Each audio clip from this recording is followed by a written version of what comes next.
le dice que pare de disparar, pero ya es tarde y una de las balas había impactado en Miguel. Entonces, claro, el hermetismo era total y, de hecho, la familia se enteró de todo por la prensa. Crónica Negra, los sucesos que estremecieron Mallorca. 1 de marzo de 1975. Miguel, un granadino de 15 años, huye de la Guardia Civil frente a la Cartuja de Valldemosa.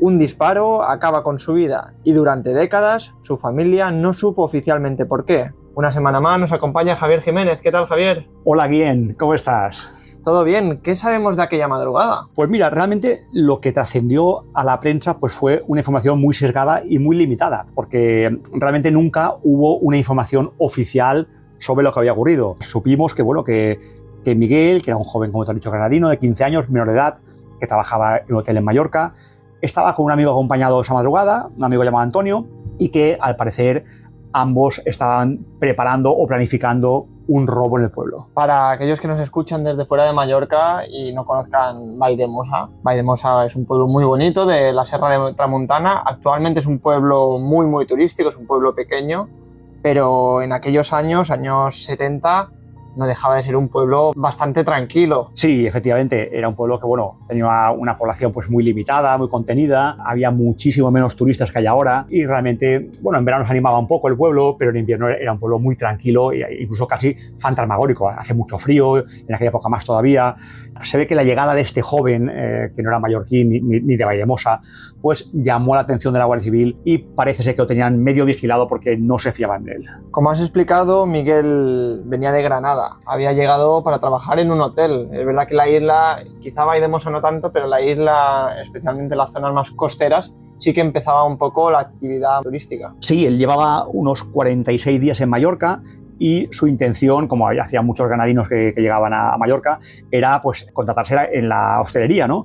Él se ve que al principio no tuvo suerte, buscaba pues un trabajo de camarero, de conserje, algo pues acorde a su edad, que era menor de edad, y algo un poco más básico, ¿no?, al principio para empezar a trabajar, pero no le funcionó hasta que finalmente consiguió un trabajo en un hotel y, de hecho, cuando murió tiroteado, llevaba 3 días trabajando. Y antes de pasar a lo que sucedió aquella noche, explicas que en esos 46 días de estancia la policía ya le tenía fichado, la Guardia Civil en el pueblo, digamos que había llamado la atención. Pues al parecer sí, se ve que había protagonizado algún episodio que a la Guardia Civil no le cuadraba. También tú piensas que en aquella época llegaba poca gente de fuera, ¿no?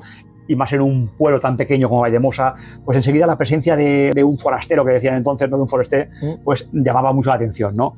En su caso, pues se ve que también frecuentaba algunas compañías que no eran las más idóneas y parece que la Guardia Civil reparó en él, ¿no? ¿Y qué sucede aquella noche en la que Miguel estaba junto a un amigo con un tal Antonio frente a un local situado en las inmediaciones de la Cartuja? Pues sí, están ahí de madrugada, planifican un robo, un pequeño robo, esto lo cuenta luego el compañero, por tanto está confirmado. Lo que ocurre es que un guardia civil que estaba de ronda por la zona, pues se da cuenta de que hay 2 jóvenes sospechosos, ¿no? Entonces pide refuerzos, llegan otros compañeros y Miguel huye corriendo. Antonio se queda allí, es detenido enseguida, de hecho se pasa 3 días en los calabozos. En cambio, pues Miguel echa a correr y los guardias civiles le persiguen. Lo que evidentemente Miguel no esperaba es que tras su carrera se iniciará un tiroteo, en este caso por parte de la Guardia Civil. Efectivamente, se ve que había un guardia civil que era bastante joven, inexperto, se pone nervioso y dispara su arma reglamentaria un par de veces hasta que un sargento que estaba al mando del cuartel le dice que pare de disparar, pero ya es tarde y una de las balas había impactado en Miguel y le había provocado la muerte al instante. Así es, cuando este agente de 20 años dejó de disparar, una orden directa de su sargento, Miguel ya estaba en el suelo y, como explica, las heridas no eran compatibles con la vida. Se intentó reanimarlo, pero eran heridas pues mortales de necesidad y no se puede hacer nada, ¿no? Lo curioso llega después por el oscurantismo que rodea toda su muerte, ¿no? Es decir, no se informa a la familia, no hay una investigación policial al uso, sino que es una investigación militar. También hay que decir, como contexto histórico, que en aquella época pues todavía estábamos en dictadura, aún vivía Franco, le quedaban pocos meses de vida, pero aún vivía. Y esos casos pues enseguida pasaban a una jurisdicción militar, no a un juzgado ordinario como puede ser ahora, ¿no? Entonces, claro, el hermetismo era total y de hecho la familia se enteró de todo por la prensa. Por lo tanto, de esos segundos donde pasó todo, a pesar de haber varios testigos, entre ellos el amigo de la víctima, poco ha trascendido. Sí, en efecto, es que no hubo ni una explicación oficial. Hoy en día sería pues impensable que maten a un menor, ¿no? Y no den ningún tipo de justificación o de explicación. En aquella época, pues evidentemente España era muy distinta y todo ha cambiado mucho afortunadamente, pero nunca se explicó a la familia por qué le habían disparado, en qué circunstancias, ni incluso tuvieron acceso al informe oficial. Explicas que hubo una investigación, pero claro, has dicho que fue una investigación no como las que habría actualmente con los cursos legales actuales, fue una investigación realmente muy sesgada. Sí, porque era un juzgado togado militar, esos juzgados, sobre todo en aquella época de los años 70, eran pues totalmente inaccesibles, no trascendió absolutamente nada, incluso se comentó y esto llegó a la familia, que se había expedientado tanto al guardia que disparó como al sargento, que era el jefe del destacamento, ¿no? Pero tampoco se confirmó oficialmente. Es decir, la ausencia de datos era tan significativa que esto le ocasionó un segundo trauma a la familia. Al final, cualquier suceso que pudiera ir un poco en contra de la imagen del régimen, el régimen ya se encargaba de que no trascendiera. Sí, bueno, eran temas delicados y sobre todo temas de la Guardia Civil, porque la policía siempre ha sido otra cosa. La policía, bueno, no ha sido un cuerpo militar, ¿no? La Guardia Civil, pues sobre todo en aquella época, estaba muy militarizada y cualquier tema que podía afectar a la institución, al cuerpo, pues quedaba en un limbo y había pocos avances y sobre todo muy poca transparencia, ¿no? Se entraba la familia o los afectados porque la prensa investigaba, hacía preguntas y publicaba lo que podía, porque también había censores. Pero bueno, realmente se enteraban por la prensa. Esto lo explicó la propia familia, que ahora más adelante también entraremos en detalle con una entrevista que realizó este periódico con la madre de la víctima, pero la familia no se entera, digamos, por los cauces normales, oficiales, del fallecimiento de su propio hijo, a manos de, como explicamos, de la Guardia Civil.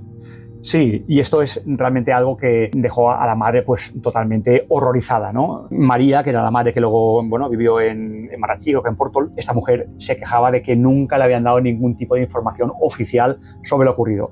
Que sabía, bueno, informaciones por parte de los vecinos, por parte de la prensa, Última Hora publicó mucho, el diario Baleares también hizo una gran información, pero solamente sabía pues temas sesgados, ¿no? Alguna información suelta, le faltaba la información definitiva y oficial. Y eso que ella misma en persona acudió al cuartel de la Guardia Civil, donde a pesar de pedir explicaciones le dijeron que el jefe estaba durmiendo. Sí, eso contó ella, es un detalle realmente muy cruel y muy poco humano. Si fue así, realmente fue una falta de tacto absoluta por parte de los agentes. Como decíamos, eran otros años también. Todo afortunadamente ha cambiado mucho, pero en un régimen como el que teníamos en España... Sí, y además los sucesos pues no sentaban bien a veces, ¿no? Según qué tipo de informaciones no eran del agrado de los censores o de las autoridades, ¿no? Por ejemplo, el periódico El Caso, pues era un periódico que miraban con lupa, ¿no? Porque la gente lo devoraba, pero al régimen le causaba pues ciertas molestias porque daba una imagen de España que no interesaba, ¿no? Y en este caso, pues evidentemente que unos disparos de la Guardia Civil mate a un menor, por mucho que sea un supuesto ladrón, pues no tenía ninguna justificación, ¿no? Entonces era un tema incómodo y esos temas incómodos pues acababan en juzgados togados militares rodeados de un oscurantismo absoluto. ¿Y qué ocurrió con Antonio, el amigo que estaba con Miguel, que también era menor? Bueno, Antonio estuvo 3 días detenido en los calabozos, declaró ante la Guardia Civil, confesó que efectivamente planificaban un robo en un local próximo a Secretosa, a la Cartuja, y bueno, luego quedó en libertad. Luego, al parecer, tuvo contacto con la familia de Miguel, aportó pues, los datos que conocía, aunque bueno, él sabía una parte de aquel episodio terrible, pero no todo, porque cuando su compañero huyó, pues no estaba como testigo, él se quedó en el sitio, por tanto no sabía exactamente cómo había sido la secuencia, ¿no? Pero bueno, se ve que luego tuvo contacto con la familia del fallecido. Su detención y este tiempo de arresto también fue algo propio de la dictadura, porque que un menor se pase 3 días en los calabozos actualmente es inviable. Sí, hoy en día pues las cosas no funcionan así. Los menores, de hecho, mucha gente considera que están demasiado protegidos en el sentido, los delincuentes me refiero, en el sentido de que, bueno, tienen demasiadas garantías según algunas voces autorizadas, ¿no? Lo cierto es que un menor hoy en día pues te detienen y enseguida te pasan a disposición judicial. Incluso hoy en día una tentativa de robo, probablemente la policía te lleve ante tus padres, igual sí que haya una denuncia, pero no, probablemente no te van ni arrestado. La Fiscalía de Menores está muy encima de estos temas y los controla y es imposible que un menor hoy en día pase 3 días en los calabozos, ¿no? Sin resistir a asistencia ni sin tener un letrado. Pero bueno, eran otros tiempos y bueno, las cosas se hacían de otra forma. Y sobre las posibles consecuencias a los agentes implicados, María hablaba de que fueron desterrados. Sí, según la madre, pues habían sido sancionados por un régimen disciplinario interno muy duro, ¿no? Y les habían enviado pues a pueblos recónditos de España a modo de castigo, ¿no? Pero claro, esta era la versión que le llegó a la madre y que tampoco nunca supimos si era verdad o si era un poco una leyenda urbana. Pasaron 18 años y en 1993 la familia, que seguía evidentemente y como es normal con el tema muy en mente, logró reabrir el caso. Sí, porque contrató al gran abogado de la época, que era don Rafael Pereira, que era un auténtico fenómeno y un fuera de serie. Y don Rafael pues llamó muchas puertas y movió muchos papeles y consiguió una mínima reapertura del caso, porque era un caso muy complejo, porque había sido un caso militar. Pero realmente al final pues el hermetismo y el oscurantismo continuó y la familia pues averiguó muy poco de aquella trágica noche. Entonces, a pesar de que la madre, que ya vivía en aquella época, como os he explicado, en Marratxí, en Porton, intentó y logró reabrir el caso con este prestigioso abogado, nunca se terminó de esclarecer el motivo real y si realmente hubo justificación para aquellos disparos, que todo apunta que probablemente fue una negligencia por parte de este joven agente. Sí, sin duda, porque claro, disparar a un menor no tiene ningún sentido, ¿no? Solo se contempla en protocolos policiales si la vida de policía o de guardia civil corre peligro, ¿no? En este caso quedó descartado que el menor los atacara. El menor realmente lo que hacía es huir. Entonces también se barajó la posibilidad de que el agente novato, ¿no? Marnovel, pues que disparara de noche, no para herirle, sino para asustarle y que alguna bala le alcanzara. Sería muy mala suerte y sería un poco una carambola, sería muy complicado. Pero bueno, realmente nunca lo sabremos porque el caso siempre quedó en un limbo muy cruel para la familia porque nunca tuvo una respuesta.